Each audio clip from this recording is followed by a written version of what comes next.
नमस्कार दोस्तों। आज हमारा जो भारतीय राज्य व्यवस्था है उसके अंदर जो संवैधानिक विकास का क्रम चल रहा है उसका हमने फर्रुखसियर जो मुगल बादशाह था वहां तक पढ़ लिया था। और मुगल बादशाह के द्वारा 1717 ईस्वी के अंदर जो दस्तक प्रथा जारी की गई थी उसका अंग्रेजों ने खूब फायदा उठाया। और बात करें फर्रुखसियर की तो एक तो दस्तक प्रथा जारी की थी और उसी का विरोध कर रहे पंजाब के बंदा बहादुर की भी हत्या फर्रुखसियर के द्वारा की गई थी। अब अपने नेक्स्ट है जो बात करेंगे प्लासी के युद्ध की बात करेंगे। तो जो प्लासी का युद्ध है वो लड़ा गया था 23 जून को। 23 जून सन 1757 ईस्वी को ये प्लासी का युद्ध लड़ा गया था। तो ये किन के बीच में लड़ा गया था? तो एक तरफ शासक जो नवाब है बंगाल का वो सिराजुद्दौला था। सिराजुद्दौला था और इसके साथ में जो कंपनी का गवर्नर था लॉर्ड क्लाइव, इसके साथ में ये युद्ध हुआ था। बंगाल का नवाब कौन था? तो बंगाल का नवाब है वो सिराजुद्दौला था और ईस्ट इंडिया कंपनी का जो गवर्नर है वो लॉर्ड क्लाइव था। युद्ध का जो कारण था वो मुख्य रूप से ये था कि सिराजुद्दौला जो है इसके द्वारा क्या हुआ, विलियम फोर्ट पर अंग्रेज है वो घेराबंदी करना चाहते थे, लेकिन जो सिराजुद्दौला है उसने जो विलियम फोर्ट है उसकी घेराबंदी नहीं करने दी। और जब घेराबंदी नहीं करने दी तो अंग्रेज है वो उससे नाराज हो गए और इसने क्या किया, सिराजुद्दौला ने जो लॉर्ड क्लाइव है या अंग्रेज अधिकारी है उन अंग्रेजों को विलियम फोर्ट से निकाल दिया था। और इस विलियम फोर्ट जो है यही कारण बना विलियम फोर्ट। इस विलियम फोर्ट को सिराजुद्दौला के द्वारा नाम रखा गया अली नगर, क्योंकि इसके नाना जी का नाम जो अली वर्दी खां था सिराजुद्दौला के, और इन्हीं के नाम पर इसने विलियम फोर्ट का जो नाम है वो अली नगर कर दिया। और अली नगर को सौंप दिया इसने माणक चंद को। माणक चंद है इसे सौंप दिया, लेकिन माणक चंद ने क्या किया, 2 जनवरी सन 1757 ईस्वी को लॉर्ड क्लाइव के द्वारा बिक गया। जो माणकचंद है उसको लॉर्ड क्लाइव ने अपनी तरफ मिला लिया 2 जनवरी सन 1757 को। और इसके साथ साथ में और क्या हुआ कि जो सिराजुद्दौला है उसका मुख्य सेनापति जिसका नाम आता है मीर जाफर, इस मीर जाफर तथा दूसरा है जो यार तलीफ और 3 नंबर पे है नगर सेठ और 4 नंबर पे दुर्लभ राय। इन चारों को लॉर्ड क्लाइव के द्वारा खरीद लिया जाता है। इन चारों को भी लॉर्ड क्लाइव के द्वारा खरीद लिया जाता है, लेकिन इनको खरीदने का जो इनकी मध्यस्थता करवाने का काम है वो अमीर चंद नामक व्यक्ति के द्वारा किया गया। इनकी मध्यस्थता किसने करवाई थी? अमीर चंद नाम के एक व्यक्ति के द्वारा इनकी मध्यस्थता करवाई। इनके सभी के साथ में मिलने के साथ साथ में लॉर्ड क्लाइव ने क्या किया, अब जो विलियम फोर्ट है इसकी घेराबंदी शुरू की और इधर सिराजुद्दौला के द्वारा इसका विरोध किया गया। इसी कारण प्लासी का युद्ध हुआ जो 23 जून सन 1757 ईस्वी को हुआ था। और इस युद्ध की क्या भूमिका है वो अपने देखना है।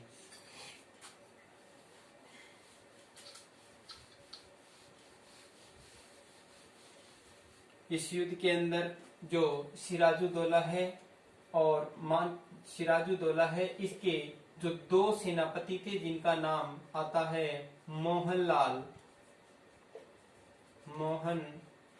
लाल और दूसरे का नाम आता है मीर मदान। ये 2 सेनापति हैं।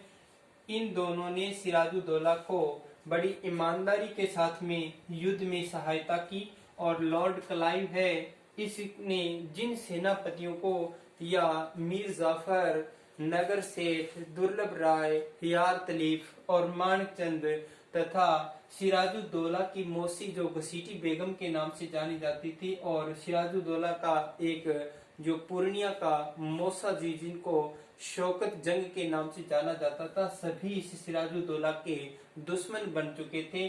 क्योंकि सिराजुद्दौला है वो दोहित्र था अली वर्दी खां का, और अली वर्दी खान ने अपने दोहित्र को चुनना ही या बंगाल का नवाब बनाना ही इसके सभी शत्रुओं का कारण बन गया। तो लॉर्ड क्लाइव ने यहाँ पर युद्ध हुआ, और ये जो पलासी नामक जो स्थान है ये पड़ता है वर्तमान के अंदर, अगर बात करें तो जो मुर्शिदाबाद है, मुर्शिदाबाद इससे 22 मील दूर दक्षिण की तरफ, दक्षिणी दिशा के अंदर भागीरथी नदी है।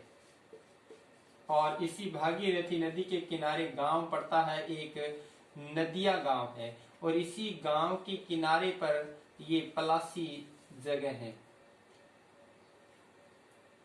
पलासी नामक स्थान है। और यही पलासी पर ये युद्ध होता है 23 जून 1757 को, जब सारे सैनिक और सारे जो भी इस सिराजुद्दौला के रिश्तेदार भाई बंधु हैं वो सारे लॉर्ड क्लाइव के साथ में मिले हुए हैं। तो ये स्पष्ट है कि ये युद्ध नाम मात्र का ही युद्ध होगा, और लॉर्ड क्लाइव है इस युद्ध के अंदर विजयी रहा होगा। तो रहा था, और मीर मैदान है वो इस युद्ध के अंदर, पलासी के युद्ध के अंदर मारा गया था। अब जैसे ही युद्ध के अंदर मारा गया तो ये जो सिराजुद्दौला है ये यहाँ से मुर्शिदाबाद चला गया, डायरेक्ट मुर्शिदाबाद चला गया था सिराजुद्दौला। लेकिन इसको क्या पता कि मुर्शिदाबाद के अंदर मीर जो जाफर है उस जाफर का पुत्र बैठा था जिसका नाम था मीरन, और इसी मीरन के द्वारा इस सिराजुद्दौला की क्या कर दी गई, हत्या कर दी गई।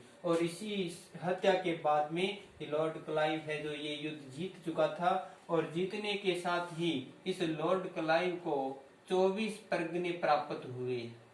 लॉर्ड क्लाइव है उसको 24 परगने है जो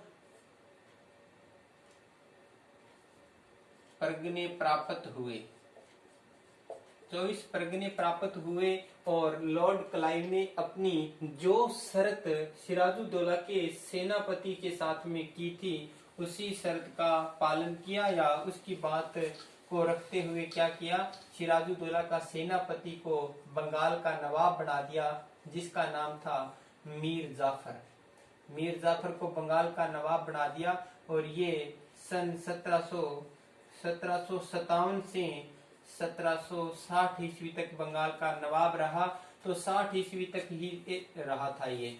लॉर्ड क्लाइव का द्वारा मीर जाफर को जैसे ही बंगाल का नवाब बना दिया गया तो इस मीर जाफर को कहा जाता है कि लॉर्ड क्लाइव का सियार कहा जाता है, इसको लॉर्ड क्लाइव का सियार कहा जाता है। और इसी मीर जाफर को अंग्रेजों की कठपुतली कहा जाता है, अंग्रेजों की कठपुतली कहा जाता है के नाम से भी किसे जाना जाता है, लॉर्ड मीर जाफर को जाना जाता है। अब क्या हुआ कि इसी मीर जाफर के द्वारा अंग्रेजों को सही समय पर धन की जो आपूर्ति है वो नहीं करवा पा रहा था ये, तो नहीं करवाने के कारण इस मीर जाफर को अंग्रेजों ने यहाँ बंगाल की गद्दी से हटा दिया था। क्यों हटा दिया था, ये अभी ये युद्ध समाप्त हुआ है और इसी गद्दी पर 1760 ईस्वी के अंदर मीर कासिम को बिठा दिया गया। मीर कासिम को बिठा दिया गया क्योंकि मीर कासिम ने अंग्रेजों को करोड़ों रुपए का धन दिया था, करोड़ों रुपए का धन देकर बंगाल का नवाब बना था। और अभी अंग्रेजों के प्रति मिर्जा कासिम है जो कोई एक्शन लेगा, और उसी एक्शन की वजह से ही आगे बक्सर का जो युद्ध है या बक्सर की लड़ाई होगी वो अभी देखते हैं अपनी।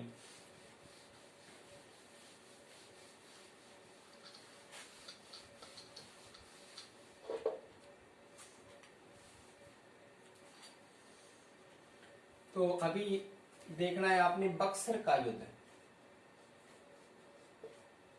बक्सर का युद्ध, बक्सर का जो युद्ध है, तो पहले आपने देखना है कि बक्सर कहाँ है। बक्सर पड़ता है बिहार के अंदर। बक्सर की लोकेशन है वो बिहार के अंदर है। और बक्सर का जो युद्ध है वो होता है 22 अक्टूबर को। 22 अक्टूबर को होता है और सन 1764 ईस्वी के अंदर होता है। यहाँ थोड़ा सा अगर याद रखने के लिए जो प्लस सी शब्द है, इसमें देखो प्लस मी से जोड़ना और सी का मतलब है 7 जोड़ना। तो आपने 1757 में 7 जोड़ोगे तो 1764 आएगा और 1764 में ही दूसरा युद्ध आप याद कर सकते हैं। तो इस प्रकार प्लासी का युद्ध है जो 1757 में, और बक्सर का युद्ध इसके 7 वर्ष बाद यानी 1764 ईस्वी के अंदर हुआ था। 22 अक्टूबर 1764 ईस्वी के अंदर है जो बक्सर का युद्ध हुआ था। और बक्सर कहाँ है? बिहार में। अब कारण क्या था युद्ध का? ये था कि बंगाल का जो नवाब है वो मीर कासिम था।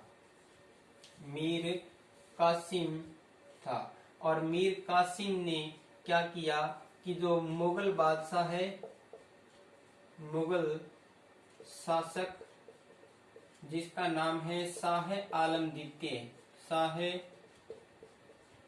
आलम द्वितीय या सेकंड, और तीसरा इसके साथ में है अवध का नवाब, अवध का नवाब, और जिनका नाम है सुजाउदौला, सुजाउदौला। ये 3 लोग हैं जो मिलकर इस बक्सर के युद्ध का कारण बनते हैं। तो मीर कासिम ने क्या किया, सबसे तो पहले ये देखना है। तो मीर कासिम ने इन सभी के साथ में बातचीत करके जो फर्रुख शीर के द्वारा 1717 ईस्वी के अंदर दस्तक प्रथा जारी की गई थी, ये इस दस्तक प्रथा को समाप्त कर दिया गया। इस दस्तक प्रथा को समाप्त कर दिया गया मीर कासिम के द्वारा, और इसी का विरोध किया अंग्रेजों ने। और इन तीनों के साथ में जो युद्ध होगा वो बक्सर का युद्ध होगा। तो अभी एक तरफ तो है मीर कासिम, एक और मुगल बादशाह शाह आलम द्वितीय और अवध का नवाब सुजाउदौला, ये एक तरफ तीनों है। और इनके वंशज के अंदर है हेक्टर मुनरो, हेक्टर मुनरो ये है। अब इस युद्ध के अंदर हेक्टर मुनरो की है जो विजय होती है, हेक्टर मुनरो है वो जीत जाता है। और इसी विजय के बाद में इस बात का पता है, जो इस युद्ध की जानकारी है वो चली जाती है ब्रिटेन के अंदर। और ब्रिटेन के अंदर इस युद्ध की जानकारी जाते ही क्या होता है कि ब्रिटेन सरकार के द्वारा वहां से जो लॉर्ड क्लाइव है उसको वापस भारत भेजा जाता है। लॉर्ड जो क्लाइव है इसको वापस भारत भेजा जाता है और इसे सन 1765 के अंदर भारत का बंगाल का गवर्नर बनाया जाता है। तो अपने कह सकते हैं कि बंगाल का प्रथम गवर्नर, बंगाल का प्रथम जो गवर्नर है वो लॉर्ड क्लाइव को बनाया गया। और लॉर्ड क्लाइव जैसे ही बंगाल आया या भारत आया तो आते ही इसने बंगाल के अंदर जो द्वैध शासन लागू कर दिया। द्वैध शासन या जो डायरकी बोलते हैं उस डायरकी को लागू कर दिया, या दोहरा शासन, 2 लोगों के द्वारा किया जाने वाला शासन है जो द्वैध शासन कहलाता है। और इसको बंगाल के अंदर क्या कर दिया गया, लागू कर दिया गया, जो सन 1765 से 1772 ईस्वी तक चला था। 1772 ईस्वी तक चला था। और 1773 का जैसे ही रेगुलेटिंग एक्ट आया तो वॉरेन हेस्टिंग के द्वारा इसको समाप्त कर दिया गया द्वैध शासन को। इसके बाद में अभी देखो ये युद्ध है, विजय प्राप्त हुई है, बंगाल पर गवर्नर बना दिया गया है ब्रिटिश सरकार के द्वारा। तो अभी यहाँ पर सबसे इम्पोर्टेंट एक बात ये निकल के आई कि जो बंगाल है, इस बंगाल पर अंग्रेजों का अभी जो वैधानिक अधिकार हो गया।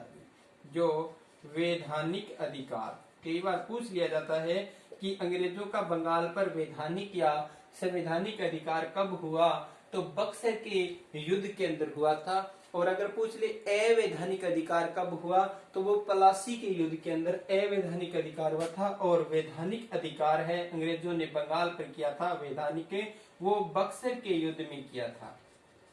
बक्सर के युद्ध के बाद में अंग्रेजों का बंगाल पर वैधानिक अधिकार हो गया था। अब अपने एक जो लॉर्ड क्लाइव है, इनके और मुगल शासक शाह आलम जो सेकंड है, इनके बीच में इलाहाबाद की एक संधि होगी। और इसी इलाहाबाद की संधि को भी देखते हैं।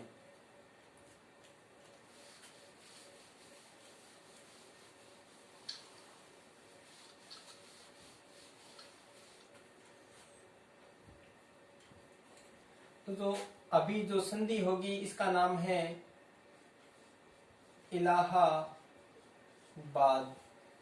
की संधि। इलाहाबाद की संधि है वो होती है 12 अगस्त को। 12 अगस्त सन 1765 ईस्वी को, 12 अगस्त सन 1765 ईस्वी को संधि होती है। और ये संधि किनके बीच में होती है? ये होती है, एक तरफ तो होता है कंपनी या बंगाल का governor Lord Clive, Lord Clive होता है। और दूसरी तरफ होता है मुगल बादशाह शाह आलम, शाह आलम द्वितीय। इनके बीच में संधि होती है। और संधि होती कैसे है? शाह आलम द्वितीय को अंग्रेजों के द्वारा कहा गया कि हम आपको 26 लाख रुपए वार्षिक कर के रूप में देंगे। 26 लाख रुपए वार्षिक हम आपको कर या टैक्स के रूप में देंगे। और दूसरा है कि आपको इलाहाबाद व कड़ा नामक राज्य दिया जाएगा। अवध का जो कड़ा नामक राज्य है वो आपको दिया जाएगा। और इसी के बदले में जो शाह आलम द्वितीय है मुगल बादशाह, इसके द्वारा क्या किया गया? इस लॉर्ड क्लाइव को है जो बंगाल, बिहार और मद्रास, इन तीनों प्रांतों की दीवानी प्राप्त हुई या दीवानी इनको दे दी गई। अर्थात अपने कह सकते हैं कि ये जो बंगाल, बिहार और मद्रास है, इनका जो राजस्व एकत्रित करने का काम है वो अब ईस्ट इंडिया कंपनी करेगी। ये है जो इलाहाबाद संधि के तहत निश्चित हुआ था, या इसी के तहत संधि हुई थी जो 12 अगस्त 1765 को हुई। लॉर्ड क्लाइव व शाह आलम द्वितीय के बीच में। शाह आलम द्वितीय को इस संधि के तहत 26 लाख रुपए वार्षिक कर के रूप में देना तय हुआ।